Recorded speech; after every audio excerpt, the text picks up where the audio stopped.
In front of me is LENOVO Tab P11 Pro, and today I would like to show you how you can turn on or off auto rotation. Begin by going into Tab menu and looking for Auto Rotate shortcut.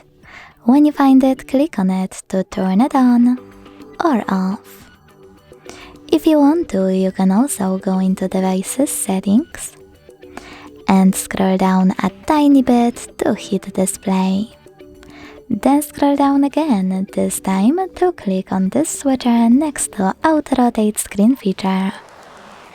Thanks so much for watching. If you enjoyed this video, don't forget to leave a like, comment and subscribe. Bye!